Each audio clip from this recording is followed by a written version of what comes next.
Mais j'aimerais laisser la parole à quelqu'un que j'apprécie beaucoup, enfin, directement ou indirectement, toujours dans l'orientation un peu médicale, etc. C'est Madame Lortivois. Alors elle est où? Ouais, elle est en jaune, ça se voit pas bien. Hein. C'est discret. C'est pas un gilet. Moi, je suis présidente d'une association qui s'appelle SOPHIA, S-O-P-H-I-A, qui se décline comme ça, soutenir en offrant présence et humanité dans l'instant de l'accompagnement. En fait, nous sommes des accompagnants bénévoles en soins palliatifs dans le village et on accompagne les personnes malades, gravement malades ou en fin de vie.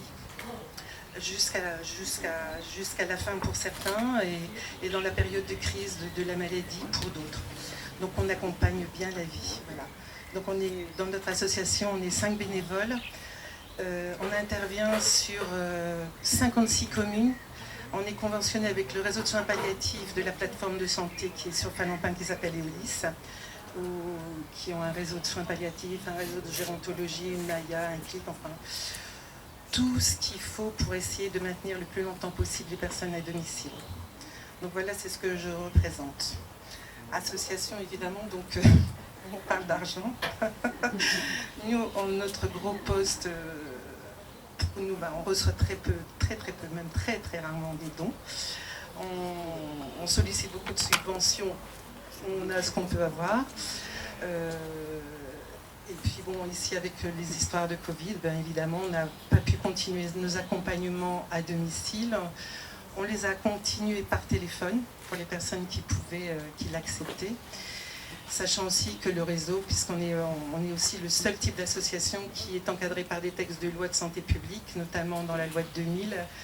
Tout ça vient de la création des soins palliatifs dans les années 85. Et donc on répond aussi à la loi Claes-Leonetti, la loi de 2016. Et on a un texte qui encadre notre fonction bénévole dans un texte de 2008 où on répartit le rôle de chacun dans le cadre des soins palliatifs, c'est-à-dire le rôle des bénévoles, des associations de bénévoles, les rôles des unités de soins palliatifs, des équipes mobiles de soins palliatifs, des lits identifiés en soins palliatifs. Voilà, en gros, ce que l'on fait. Très bien, bravo. Parce que j'ai un peu l'habitude de sourire, etc. Mais j'ai été soumis moi-même, confronté, pas soumis, confronté à des problèmes de cet ordre-là. J'ai rencontré des enfants. J'ai rencontré, lors de ma visite aux soins palliatifs du CHR, etc., des difficultés qu'on peut connaître dans la vie. Et Dieu sait si M. Dorgeval nous soulignait quelques problèmes aujourd'hui compte tenu du virus, mais quand on a la santé, c'est un énorme capital.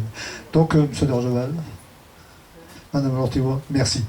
Merci pour tous et surtout, merci à Jean-Michel qui a pris conscience de ces problèmes. Et quelquefois, malheureusement, on vit tous un peu individuellement. Et on se prend un procès dans la gueule parce qu'on est mal garé. C'est quoi ça? C'est rien du tout. Quand on a la santé, quand on ne sait pas subvenir à des problèmes médicaux, etc.